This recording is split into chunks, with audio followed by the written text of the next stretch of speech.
Hi, welcome. So I am really excited to introduce Dr. Adam Wexler. He is the Director of Space Systems Architecture at Space Network, where he leads the efforts to develop and deploy a decentralized communications constellation that promises to return data sovereignty to nations and individuals alike.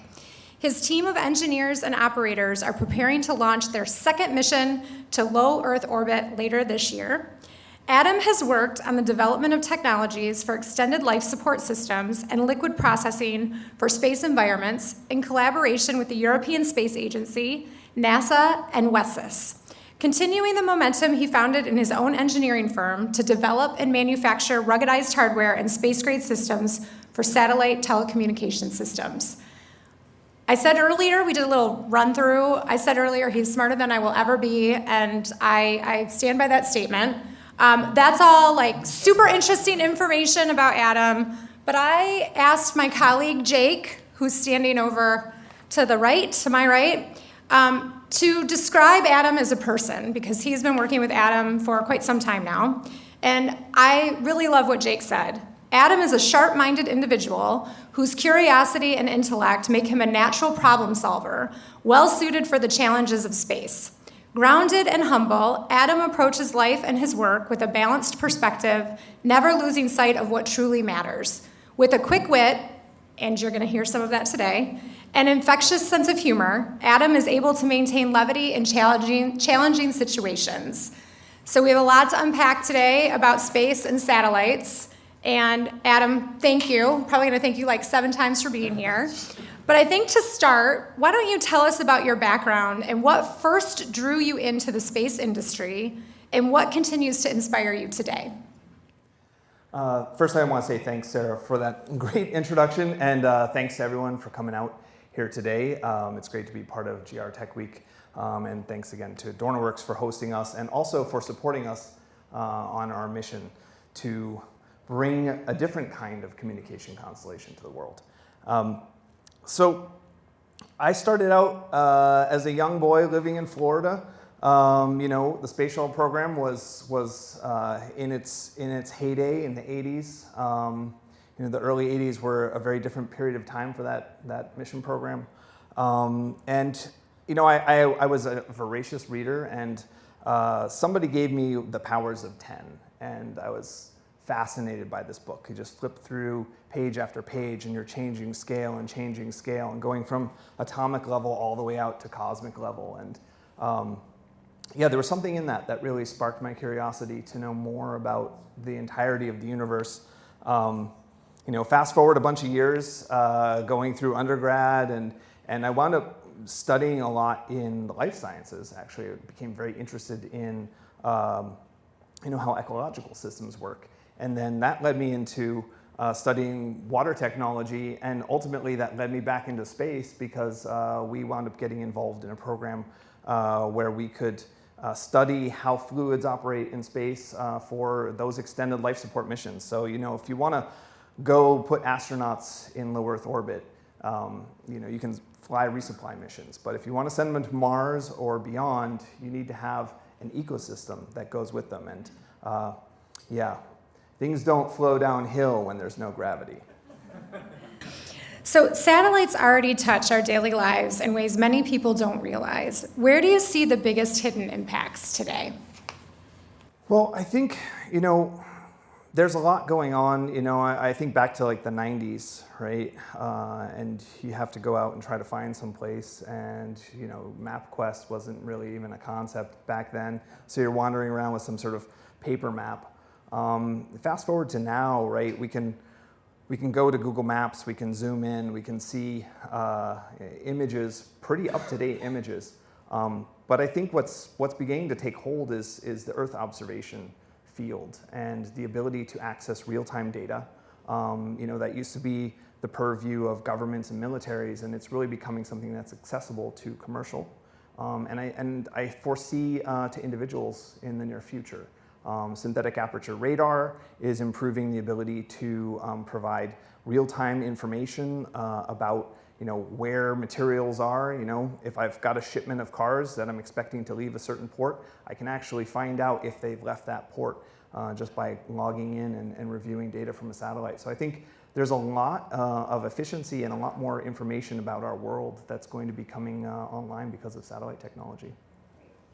Can you explain for our audience the difference between connecting a satellite and a cell tower? Like, what's the difference? That's a good question. Cell towers are easy because are there any telco people out there? Because they're not easy. But I have some friends that actually build 5G networks and on terrestrial networks, and yeah, that's a whole art unto itself, where to put an antenna. But cell towers are stuck, right? They're bolted down, they're part of a building, they're part of a tower, and so the network architecture and the whole system knows very well where that antenna is. So as we're driving around and walking around and flying around and using our phones, it's fairly easy for the system to manage those relationships between those different pieces of technology. The moment you put that on a satellite, that whole assumption breaks down, right? Because now I've got to track both the satellite, which is providing that signal and processing that signal and beaming it back to Earth in various places. I have to process and manage that as well as all of the traffic. So it's just adding another layer of complexity to things. And of course, if you're in low Earth orbit, you're moving at 7 kilometers a second. So you're flipping around the Earth every 90 minutes. So it's there's a lot going on. With satellites getting smaller, cheaper, and more powerful, how do you see the balance between mega constellations and specialized satellites evolving? Yeah. So I think that the specialized satellites are very interesting, right? There's a lot of capability that's being developed and prototyped and launched. NOAA has done a tremendous job with the GOES satellites in terms of being able to provide us with real-time weather data. The Lightning Mapper is a tremendous tool. I think it's going to revolutionize our understanding of weather. But those are very specialized, very expensive types of satellites. And one of the issues always is, especially as you move into lower orbits, is how do you maintain contact, right? So mega constellations primarily right now are aimed at sort of, let's bring direct-to-cell service, let's bring internet to rural areas. But I think there are already companies, ourselves included, Space Network is looking at this, who are saying, okay, how can we improve the accessibility of those satellites to ground infrastructure so that we really have that 24/7 connectivity? So those assets that are in the sky observing our world, all of us can access them. We can get the data in real time. We don't have to wait for the next pass. So I think there's that merger that hasn't really yet started, but it's on the horizon. I think that's a big direction that a lot of folks are going. Okay, I think our audience will also be interested to know what is the biggest myth about satellites that you wish people understood better?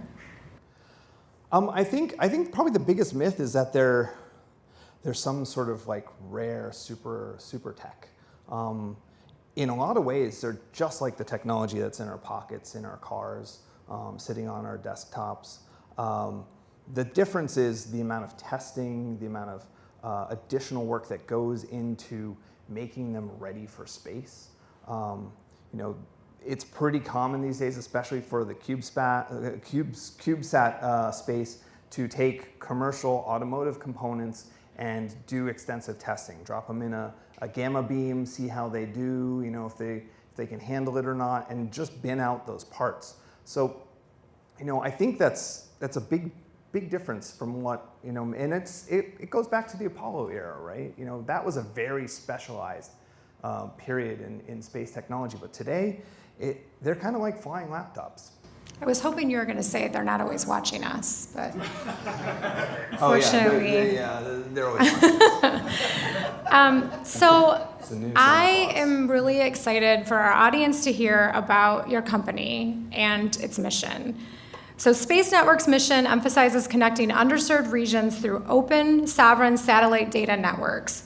What does open and sovereign really mean in practice, and why is it important? And if you want to take a step back, because I'm always happy to read the question again, and talk a little bit about the business, that might be great for everybody. Yeah, so Space Network is actually an outgrowth of our sister company, early pioneers in the blockchain technology space, and looking at how do you provide banking services to people that don't have access to banks, right? So people who are in very rural, underserved communities where they may not even have reliable power, how do you provide them a way to exchange currency, to take out loans, to do lending, and to do it in a way that is high trust, right? So they developed that technology and began to implement it in Africa, in Nigeria, and places like that, and really helping imagine a rural farmer who needs to borrow some money to buy feed for their cattle or some supplies for their home, and there's no road, there's no hardware store, there's no bank, but there's a guy driving by in a truck with some cash and some guns. So you make a deal, right? Well, maybe the next time he comes by, the interest rate has changed or the terms of the loan have changed. So this was a hindrance for a lot of folks trying to develop in these rural communities. And so they developed tools that would allow them to have those kinds of relationships where you can certify that, okay, I borrowed this much, this is the arrangement, and everyone can see that it's public. Well, there's an assumption hidden underneath that, and that's connectivity. You need to be able to connect somehow to be able to record these types of transactions.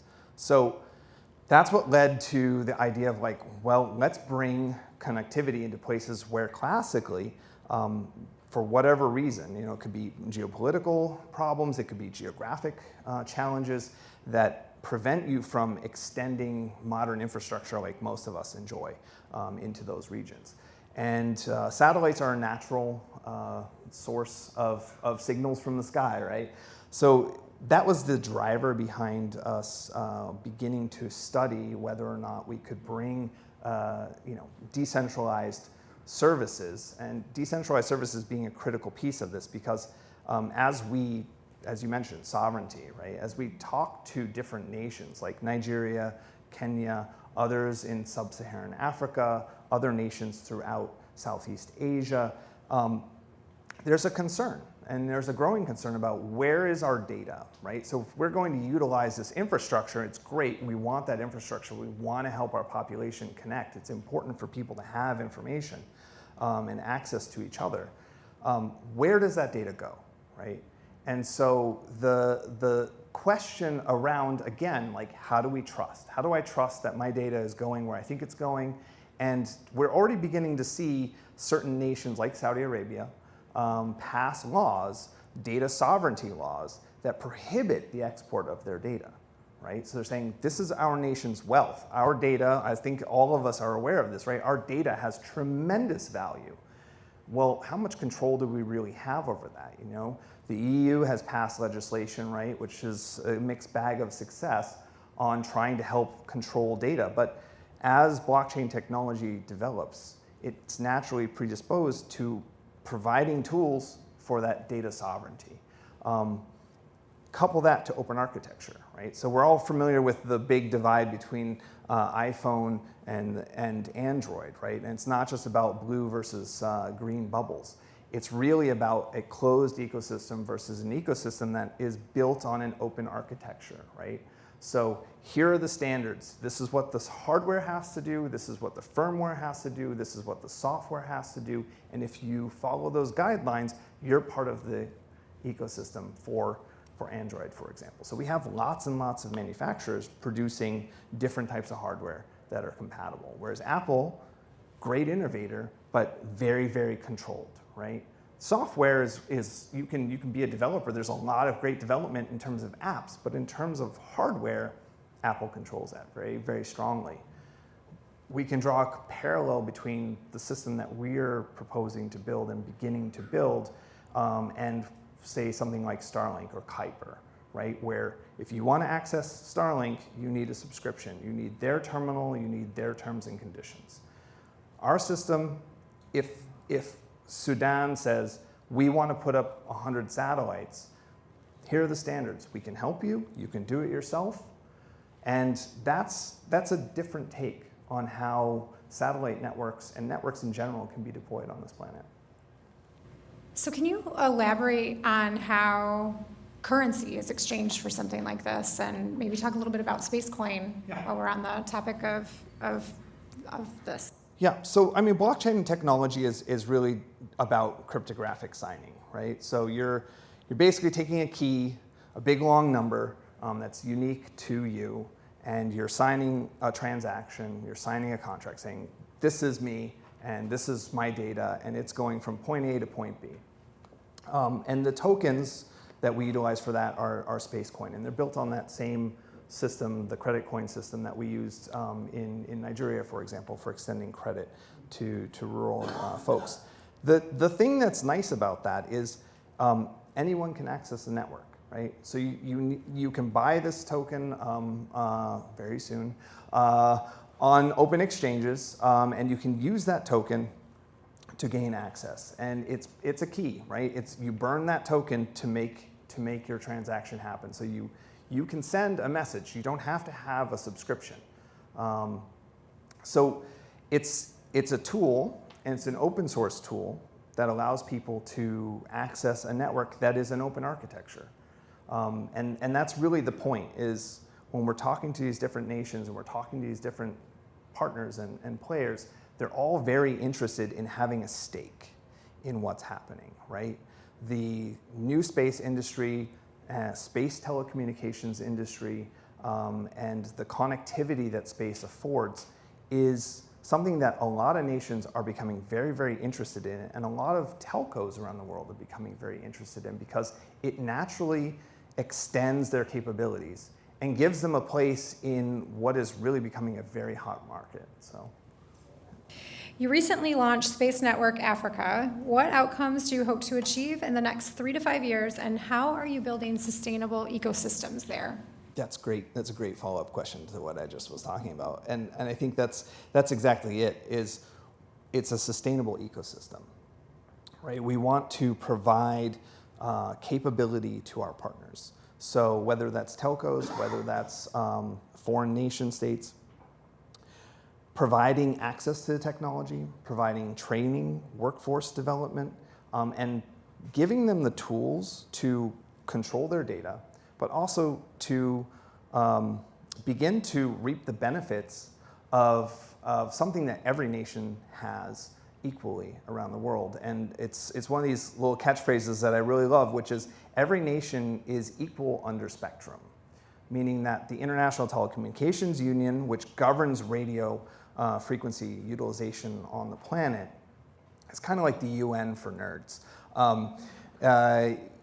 It's every nation has an equal right to their spectrum, and they get to say who gets to use it and who doesn't get to use it. And a key piece of being able to be competitive in that space and being able to broker good deals, favorable deals for yourself, for your population, is having a player on the field, having the ability to not just have to take whatever deal you get from somebody because, well, we've got a satellite constellation that's ready to go. So we're very interested in working with them. We're very interested in providing a tool that allows the coalition of the willing to work together to achieve what none of them could do on their own, right? I mean, constellations are tens of billions of dollars worth of investment just in capital expense. And that doesn't cost operational costs are on top of that. And then you have replenishment costs. There's a huge economic barrier to entering this segment. And we're working to reduce that by giving them those tools to cooperate with each other and to compete in the open market. The mission of Space Network is amazing. And we're talking a little bit about the commercial piece of it as well, along with the impact of the social impact. How do you strike a balance between the commercial viability and the social impact, especially when you're working with underserved regions? Yeah, I mean, I think that's a good, and I'm going to focus on Africa as an example because I think Africa is a very interesting place in our world right now, and there's a lot of let's say reclamation of sovereignty that's happening there, right? We can see it manifesting in many different ways, from how it's manifesting in South Africa or Burkina Faso, or Nigeria or Kenya or Ghana. I mean, they're all doing the same thing, but in their own unique ways. And what it really boils down to is the fundamental question of how do we participate in the world?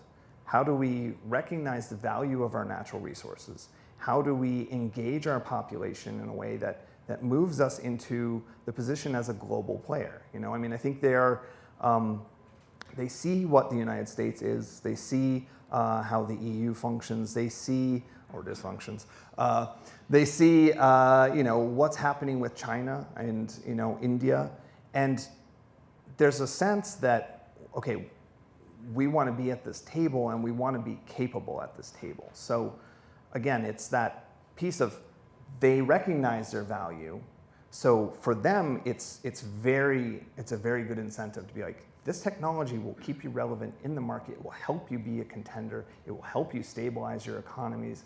It will make it such that you're not in a situation where you're necessarily being taken advantage of. I mean, I can think back to a side note. I can think back to a time I was working with the Finnish Geological Survey, and they were doing outreach work with a lot of the geological surveys in Africa to help them develop their workforce, to help them develop their own programs and their own governmental regulations.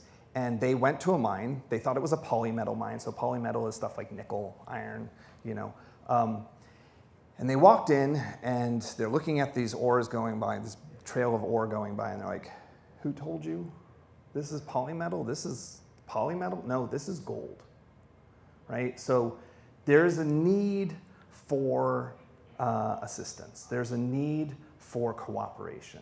And I think that's the exciting thing. So, there's that real desire that's awakened in areas like the African nations, but also in Southeast Asia, also in the Caribbean, in Central and South America, where people are saying, hey, hold on a second, we are connected enough now, right? We are able to see what other people in the world are enjoying. We are able to see their struggles. We're able to connect to those stories, and people are beginning to ask that question of like, how do I make this happen for my own community? I told you I was going to throw some random questions in every now and then. How did the relationship in Africa come to be? So that actually came about because of this microlending, banking the unbanked need. And our founder, who worked on the blockchain technology, he and several of his, so he went to Carnegie Mellon, and through that he made a lot of connections with folks, and several of them are from Nigeria and from these underserved areas, and there were attempts to create digital currencies. There were attempts to try and fix these problems, but as is often with technology, it doesn't quite take. You need that mix of local awareness, cultural awareness, and you need that infusion of new technology, of new idea. And I think that was really the marriage that happened there, right? It was like you had a clear need and you had a clear opportunity to deploy what at that time was a very new technology, right? Blockchain technology has not been around that long. And so it was just kind of right place, right time. I promise not all the questions are going to be super heavy, but we're going to continue on with a couple heavier ones. Where will AI, automation, and digital twins have the greatest impact on satellite design, deployment, and/or operations? And you can break that down any way you want. I mean, I think there's a lot of places where the new era of digital tools is going to be instrumental in not just how we manage constellations or frequency, but in general how we even do the whole process. So if we talk about digital twins, that's a digital twin is basically you build a simulation of whatever the system is that you're you're going to deploy. And they're really helpful for helping when you've got some problem or you want to evaluate some new approach and not risk your on-orbit assets or your ground assets, right? There are some companies out there that are operating satellite constellations right now that might want to try and do a little bit more checks before they push updates. So that's a useful tool. That's I think probably a very low-hanging fruit. A lot of folks are already working on those types of tools, but I am a bit old school, so I always say a physical twin is also very helpful, and we do that. Like we've got for our current mission, we have a hangar queen that's going to stay here on Earth and get poked and prodded and fed all sorts of wrong ideas so that we can learn before we push anything up to orbit. But the AI machine learning space is a very interesting tool, and I think it's one that comes at a time when digital systems and network systems are becoming complex enough that we need that additional force multiplier to allow us to manage. How do we share spectrum? Currently, spectrum is allocated in very static blocks, right? There's actually quite a lot of wrangling that goes on to get access to spectrum, to get access to certain bands to be able to provide service, right? There's a lot of horse trading that goes on between telcos to provide service. I mean, I think all of us have been roaming, and you're like, what symbol is that? And you're like, U plus, all right. But it's that kind of, our ubiquitous connectivity is really actually a mosaic of different companies cooperating. That's going to become far more cumbersome in the future as we move from 5G to 6G, as we see the dissolution of the barrier between terrestrial and non-terrestrial networks.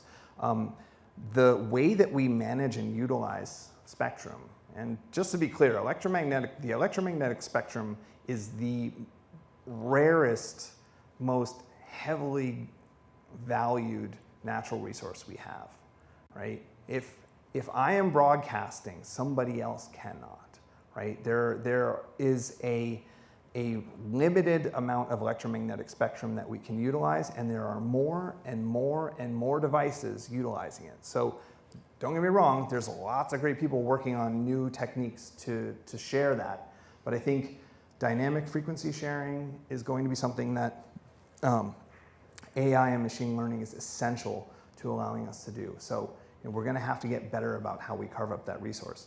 And then the last thing is, they're predicting 100,000 satellites in orbit, in low Earth orbit, by 2030. So and I think the number right now is hovering just south of 30,000. Don't kill me on that one. It's hard to keep up. They're launching so many at such a rapid pace. But the question really becomes, how do we manage that? How do you manage 100,000 satellites that are moving at velocities, they're 7 kilometers per second? These things are, by the time you see them, it's too late kind of situations. So how do we manage? How do we dynamically manage? And how do we assure that we maintain and protect the space environment? So that leads to another question. I think a lot of the audience would be interested in hearing about what does the approval process look like to launch something into space? How's it determined? So it's very much a country-based process. So Space Network is a US-based company, so we have to go through the US federal process, right? So the Federal Aviation Administration, FCC, Department of Commerce, all have little checkboxes that we gotta work through. Some of those checkboxes are deeper than others. And I think, since we're doing telco, right, we're all RF, so we're not worried too much about cameras on board, so we don't have to deal with the Department of Commerce. Fun fact, if you want to take pictures of Earth, you got to get a NOAA license. So, there's a process there. It's a deep bureaucratic process. It has gotten a little bit better maybe since DOGE cleaned up the FCC, but, the jury's still out on that. Some things have gotten easier, some things have gotten a little bit more unusual. And I think that's normal. If you're going to upend a bureaucratic system, you're going to have to, figure out how that whole system runs. But essentially, you're registering what you're going to do. You're passing it through reviews. The list of agencies that need to review what is going to be done is very, very long. So it's a long, slow process because a lot of people have to put eyes on it and say, okay, am I using this band, right? It's that whole thing again.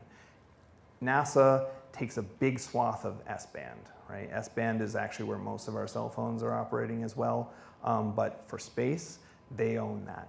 And that's primarily because of the Deep Space Network, because of LunarNet. Deep Space Network is how we get data back from Voyager, for example, right? So, those long-standing, amazing programs that have been going for, 50 plus years that are still sending data back to Earth use certain bands. So they say, nope, you can't go there. Or you can go there, but you can't go there when this satellite's in view, or that satellite's in view, or this ground station's in view. So again, it's a lot of pre-coordination, and that's just within the United States, just to get your permit to launch. Once you're up there, now you've got to deal with the rest of the world, right? So the ITU has a publication process, and all of that data gets sent to everyone around the world, and we get lots of fan mail. So I get letters, love letters from all around the world: Azerbaijan, Canada, France, Bulgaria, Portugal, Brazil. Do you frame them? Huh? Do you frame them? Oh, I do. I frame them all. You have like a wall of... Yes. But I mean, it's that whole thing, right? Yeah. Like, what are you doing? Why are you doing it? How much power are you emitting? When are you going to do these things? How long are you going to be up there? So, it's kind of like air traffic control on steroids. Sounds like a big barrier to entry. It is. For companies. It really is. It really is. And that's another reason why we're taking this path of working on building an open architecture, is because a lot of countries don't yet have those systems in place, or if they do, they're relatively nascent. So there's an interest in trying to build up that capacity and that competency to be able to manage their spectrum and their resources wisely, and to really join that international community in a new way. So yeah, it's a lot, and that's the exciting thing, is like really providing tools that anyone can use to gain access to space. So we're really lucky to be in Grand Rapids and have this awesome tech week. I'd be remiss if I did not ask, how do you see opportunities for crossover between space technologies and industries here on Earth? But really, I'm asking about what you think about Michigan and the Midwest in general, and opportunities for us. Yeah. I mean, I think there's a long-standing awareness around reshoring American manufacturing and bringing back a lot of capability to the United States. And I think this region in particular, because of its history, has a deep root there. And I think that there's a very excellent tradition of being able to innovate and to really create. I think that there's a lot of people who are innovating or bringing new technology to market, but the reality is they're kind of repackaging things. And part of why I'm here at DornaWorks working with the team here is because they have the skill set. There's the skill set of people here in this area to be able to take an idea that doesn't have any precedent and work to manifest it, right? So it's not enough to say blockchain technology, right? Some software trick, and telco, it's radio trick, and satellites, it's just rocket science. But to bring all of those three together into a coherent technology package, something that not only can we produce, but we can make cost effective, that we can open source, and that takes a lot of know-how and capability. And I think this region in particular. I'm always impressed when I come here by the capability, especially in the younger folks, the younger engineers that I meet that are trained here. I think the educational system here is excellent. I think there needs to be more support for education. I think we need to be looking at more mentorship, really making sure that those folks that have been doing it for a lot of decades are passing on that knowledge. And I feel like this area in particular has that close tie, has that close-knit community. And so there's a lot of crossover, and I'm always amazed when I meet somebody here and it's like, oh yeah, no, I know that guy, and oh yeah, I know that guy. It's like everybody knows everybody. And that's really important. That's really critical. If we're ever gonna, get ourselves back to where I think, we intuitively know we can be, that's the way. So I think Grand Rapids and the greater Michigan area is leading the way. I think it's an important region for the recovery of this nation. And we have that on record, so thank you. So now I'm about to depress the audience. What do you see are the most urgent risks tied to satellite proliferation, space debris, cybersecurity, spectrum management, and how should the industry respond? A long question. So again, if I need to repeat it, let me know. Yeah. Well, I mean, all that gets wrapped up under the new concept of space sustainability, right? So the ITU, as well as the UN, have set up task forces, set up forums to address and look at all of those topics that you mentioned. But there's also the American Astronomical Society has open letter of concern around pollution from re-entering satellites. Radio astronomers are concerned about the increased amount of RF radiation coming from these constellations and how it's going to impact future discovery. Amateur astronomers and optical astronomers alike are concerned about the ever-increasing presence of objects in near-Earth orbits and how it impacts their research.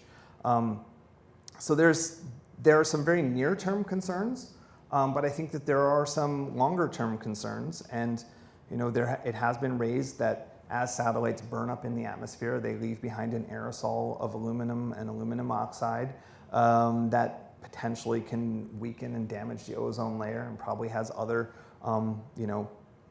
unknown impacts on the Earth's system.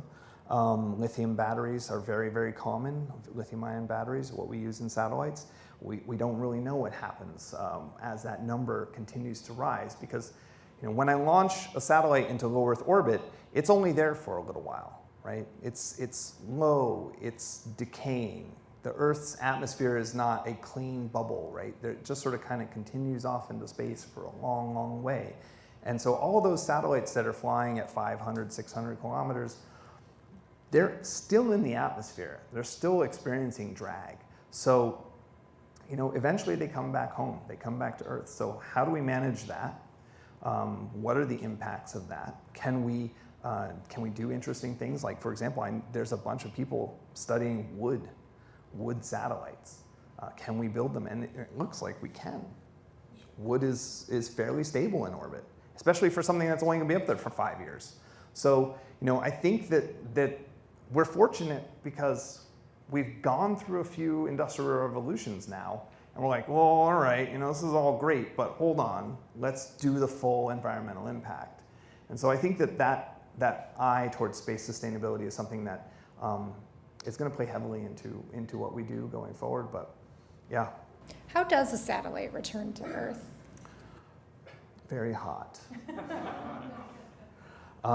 Depends on the size of the bird, but most of them burn up entirely on re-entry. Something like the International Space Station, you need to plan quite carefully what you're going to do and when you're going to do it to bring it down. So for those that aren't aware, ISS is slated to re-enter in 2030. And they're still kind of, kicking around some ideas, but it looks like we're going to sink it out at Point Nemo, which is a location in the Southern Pacific, far, far away from everyone.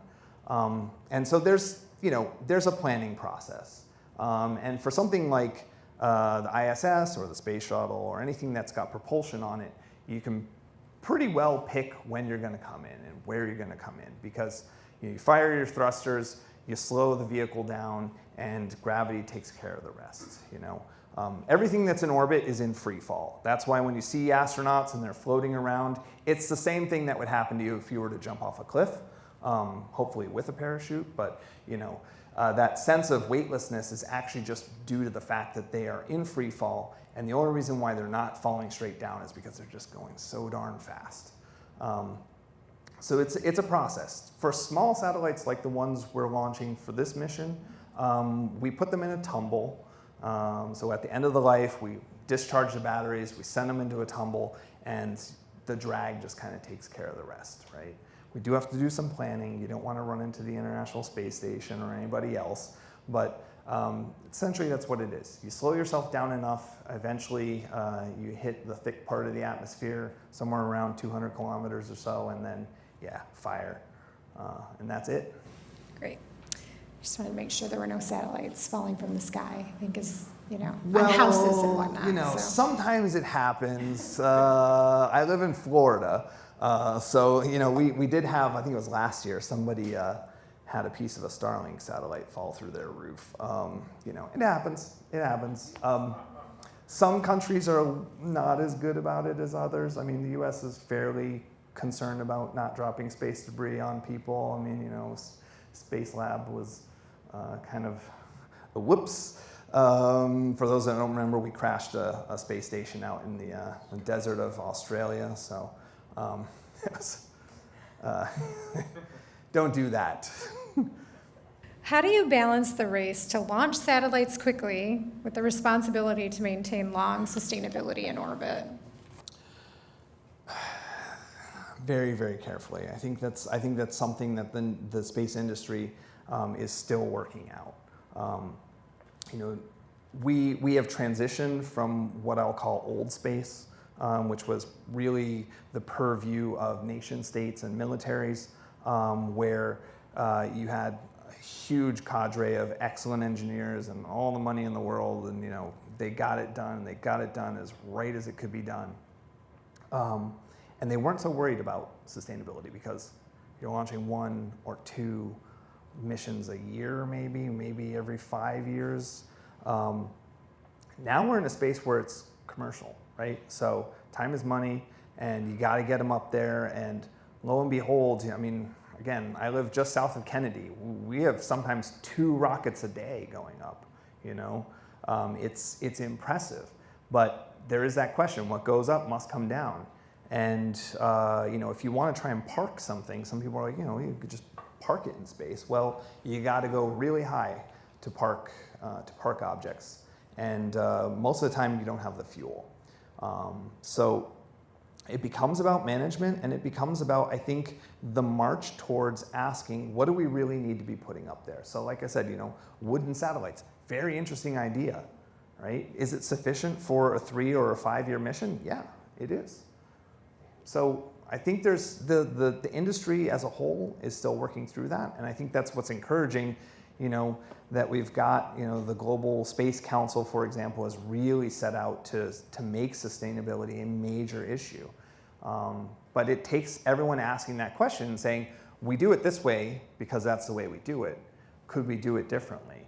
And so there's a lot of innovation in that, and there's a lot of space, I think, for especially for young folks to come in. I mean, that's a small sat conference in Utah. For those of you that are into that kind of, into space and into education, it's a fantastic conference to go to. There's a lot of people coming up with new ideas and asking questions around how do we recover orbital debris? How do we, can we recycle satellites? Can we go and fly up there and capture old satellites and bring them down in a way that doesn't cause them to burn up?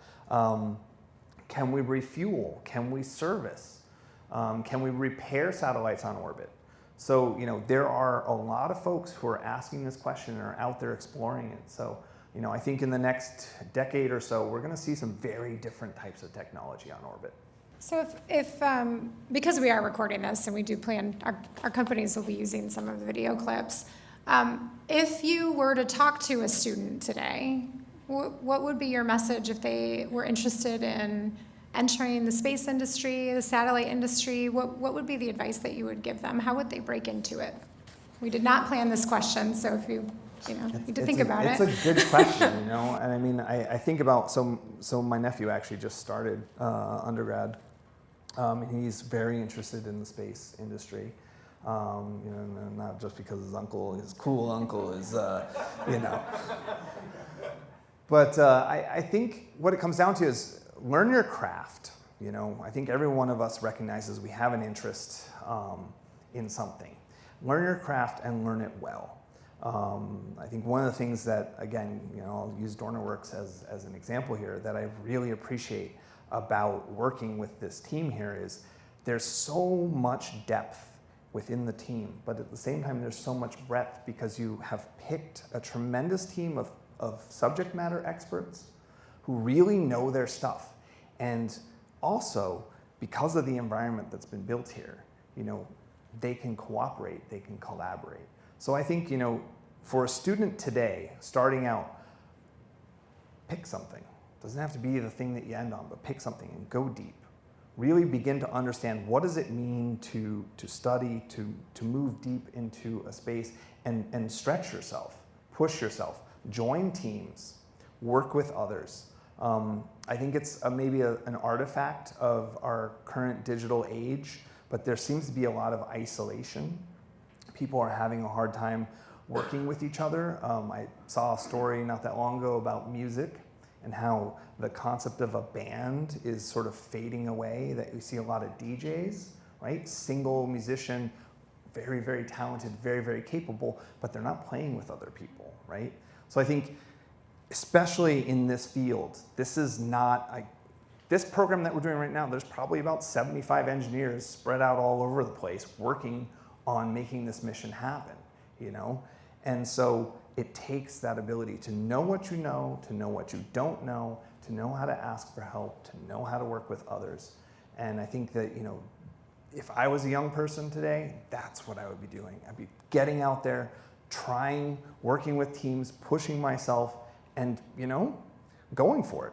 Because I don't think we've ever had an opportunity like we have as a species at this time. I mean, the access to information, the access to international collaboration, it's bar none.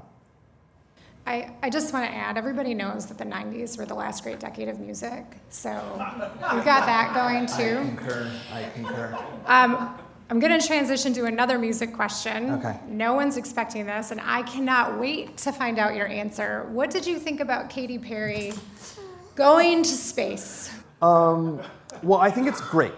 I think more people should get to go to space. And I think it's great that someone like Katy Perry, there's so many people that have had an opportunity recently to gain access to that perspective, that higher perspective. And folks that are artists, folks that are communicators who can share a bit of that message with people and inspire them, I think it's good. But, I also, it's a bit of a mixed feeling because, astronaut Katy Perry, and I think about like Valentina Tereshkova, Sally Ride, and women who pioneered female spaceflight and truly trained and truly understood what it took to not just, ride a rocket and see the inspiring view of our planet from a different perspective, but were able to work and live in those environments and really pushed and opened a pathway that was closed to women until they pioneered and they took that very brave and very hard path. I celebrate anyone that wants to go to space.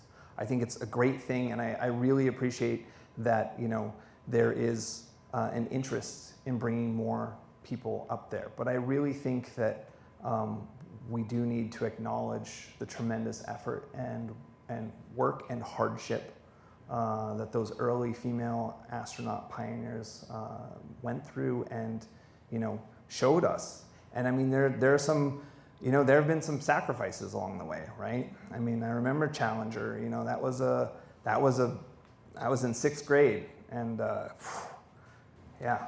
Yeah, I was in 3rd. I remember moment. Exactly where I was when I found out at 8 years old. Yeah. So, yeah. Yeah, Kristen McAuliffe, right? Yep. So, anyway. Okay, well, we have a few more questions now that we went very dark all of a sudden. So I'm gonna shake it up a little bit. Isn't that a Katy Perry song though? Like, Dark Shake Horse It or Up, whatever. I don't know. I actually don't know any of her music. I had a Does different anyone in the perspective audience know? of her going up in space than you did. What was that about Taylor Swift? Shake It Oh, Off. Shake It Off. All right, I there you go. could sing, but I will not, because everyone will leave immediately. So hopefully it's okay that I say this, but unless you work at DonorWorks, you do not know that Adam flew in from South Korea to be with us. He was on a 2-week trip and arrived here on Sunday. So we very much appreciate you being here. You've traveled all over the world. I know Grand Rapids is your favorite place, but second to Grand Rapids, where is your second most favorite place you've been, and why? Japan. Japan is an amazing place. I think there's a lot of aspects to it that are very striking. I find it. Well, first, I think there's a lot of respect in that community, in that community, yeah, and respect for each other, respect for the environment, and a deep respect for the work that they do and their society. And I mean, don't get me wrong, I love the food, I love the art. It's really a lot of fun. The people are also very friendly. The people are also very, very warm. And I was thinking about it this morning, that's kind of the experience I get here too. Like, people here are friendly. People here are respectful. People here have a sense of pride in their community, and a pride in their work. And I think that's, I didn't really make that connection until you asked the question. It's just like, huh. But yeah, I think that's, it's again, another reason why Grand Rapids is awesome. Thank you. We did not pay him to say that. So a couple more questions, then we'll open it up to the audience. If cost and risk were no object, what project or idea would you personally love to see realized in space? So way back when I was first starting to work with European Space Agency and doing some of these extended life support systems research, I really became fascinated with the concept of manufacturing in space. Space industry, we call it in situ resource utilization, which basically is mining the moon, mining asteroids, mining Mars. And I think a key piece of that technology, and there's a lot of companies that are working on building those technologies and those capabilities to do that, is also you need to manufacture in space. That the idea that we can go and extract resources from planets that are abiotic, from planetary bodies that are abiotic, and leave our fragile ecosystems alone. That we don't have to convert land that could be used for housing or food production, or just for environment, just for nature to be nature. That we don't have to damage the earth in that way anymore. I think that's something that I would really, really like to see. I think it will also usher in a new era of human technology, because the refining of those resources. I mean, what do you do when you pull down, a 10 square kilometer, 10 kilometer by 10 kilometer asteroid that's made out of nickel and iron? How do you refine that? How do you turn that into raw material that you can then process and manufacture with? So the birth of megastructures is something that I think will come out of that. And it really begins to open up some of those more lofty visions, like Dyson spheres and things that we have theorized about and thought about, but haven't yet had the access to begin to do. So I really think that's something I'd like to see. And I know that there are people, Jeff Bezos being one of them, who are very interested in ISRU and very interested in on-orbit manufacturing. So, do you think it will happen in our lifetime, now that everybody knows our ages? I think we will see the beginning. I think we already have seen the beginning of this effort, but I don't think we will see it come to fruition. And I think that it's going to take a lot of cooperation to make it work. It's not something that any one nation is going to be able to do. What do you hope this audience walks away thinking about differently after our conversation today? I think, picking up right from that last thought, I think space still has the opportunity to unify us as a species, to appreciate the fact that for all of our differences and difficulties getting along, especially at the moment, we have this one world. And this is our home in a vast, empty cosmos. Not saying that there isn't life out there somewhere, but we haven't found it. Or I'm not sure they haven't found us. Maybe we have, I don't know. It depends on if you believe, Avi Loeb or not. But I think, there's a challenge to us in that. There's a very clear effort to militarize space, which flies in the face of the Outer Space Treaty. But it's kind of funny here at DonorWorks. There's a lot of Star Trek paraphernalia floating around, and Gene Roddenberry. Going back to my origins, right? I watched a lot of Star Trek as a kid, and I was very inspired by this idea that humanity could eventually overcome its differences and spread out into the stars and become, a galactic species. So I think that, that dream is not dead. I think we are facing some very serious challenges to that. And I'm excited to, be working with a lot of really talented people and visionaries to try and bring a different approach to how we use space and how we appreciate this world. Awesome. So my colleague Jake has a microphone. If anyone has any questions, please raise your hand. I knew you would, just from your t-shirt alone, sir. I'm one of those people. Do I have to press the button? Yeah.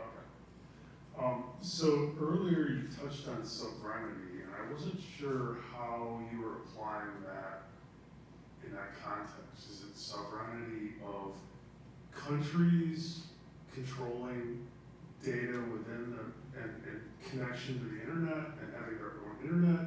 Is it sovereignty of people in their privacy and ability to connect to networks? Is it some other kind of sovereignty? So, it's a good question, and I don't think that there necessarily has to be a boundary to that definition. We're starting with conversations with nation states and telecommunications companies because they have a vested interest in engaging this technology. But the sovereignty aspect and the ability to control data is inherent within the technology itself. So an individual has the same capability to be able to declare data sovereignty utilizing these tools. Now, how does that get implemented? How do different nation states want to influence that and control that? That's another discussion. But from a technology standpoint, there's no barrier that prevents an individual from controlling where their data goes versus that of a company or a nation state. But there's, for example, SatNOGs, which is an open distributed satellite observation network, right? Started by the Libre Space Foundation, provides access in terms of downlink, right? So you can listen to satellites. I could see that, people can get licenses to start broadcasting themselves. So there's a pathway for individuals who are interested to be able to access the network on their own. It's an open architecture. So if you have the interest in doing it and you want to go through the process, it's there. So it's an open book in that regard. So follow-up to that is sovereignty is a double-edged sword, right? Because the Great Firewall of China is an exercise in sovereignty, and people in China, even though you have an open source and open access hardware, whatever here, people within China don't have the opportunity to access that. So Yep.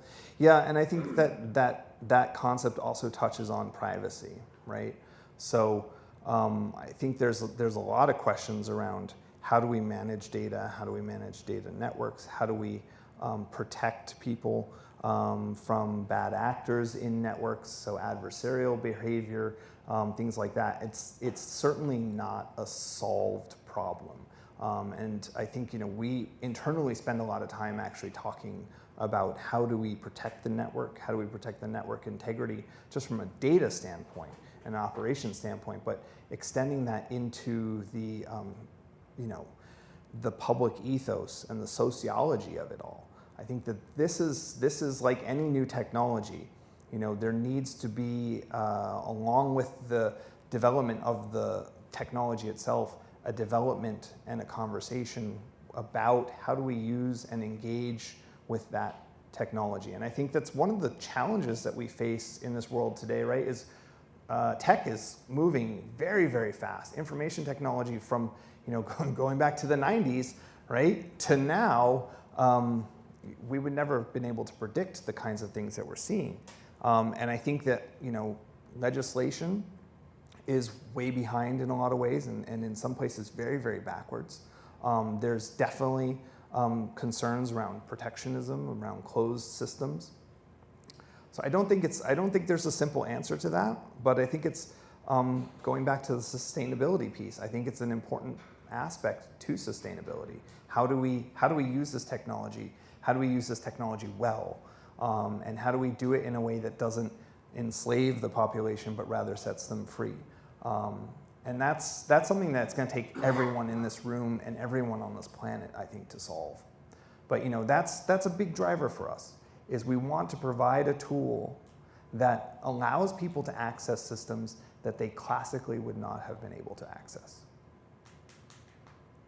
Thanks. It's a good question. It's something that I think a lot about. So I mean, I wish there was a simple answer, but there isn't. We have another question in the back. Okay, so I have, Push the button.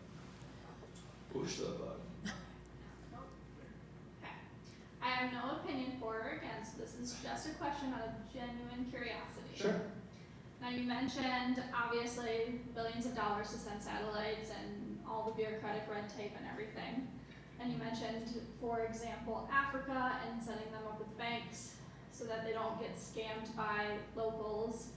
And obviously I care about people and I don't want them to get scammed.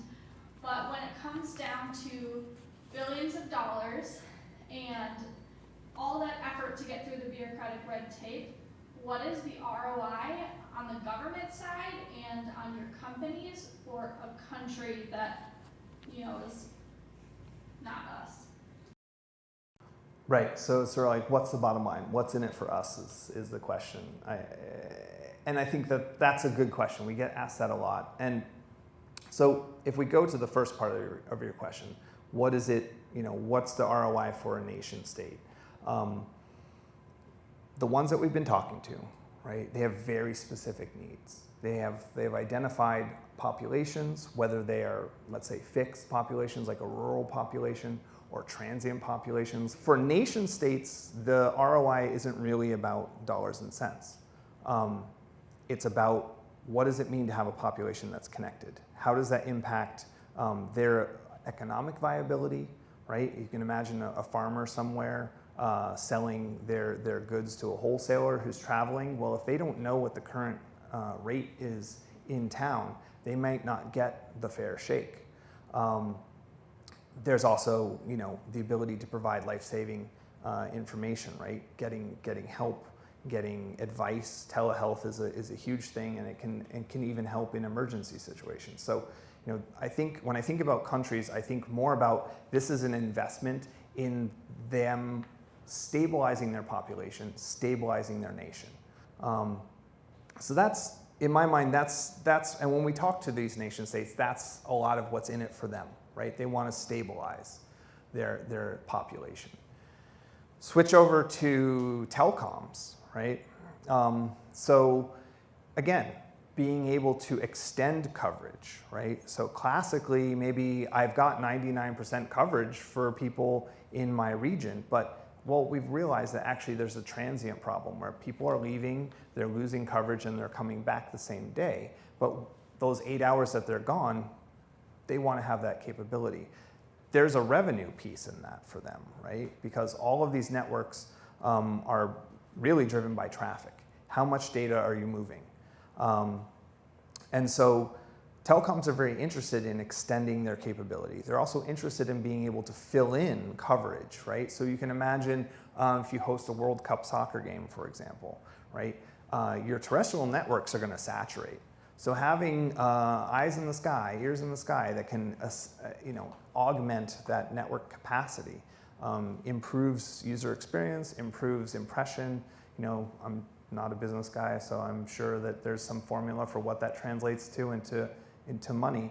But I think that's a big motivator there, and to kind of take that concept of traffic being an important metric for value, that's what our goal is to drive adoption of the blockchain technology, utilization of the tokens, and that's kind of what's in it for us, if you will. That is how Space Network derives value and allows us to continue to innovate and to bring these tools is through the adoption and the use of those tokens. So if you go to spacenetwork.com, there's a white paper that actually talks a lot about the decentralized architecture, and it is pretty technical, but there is a discussion around how do we want to manage those tokens so that they can be utilized. So it's not about, like Bitcoin, right? Was $111,000 a Bitcoin or something like that right now?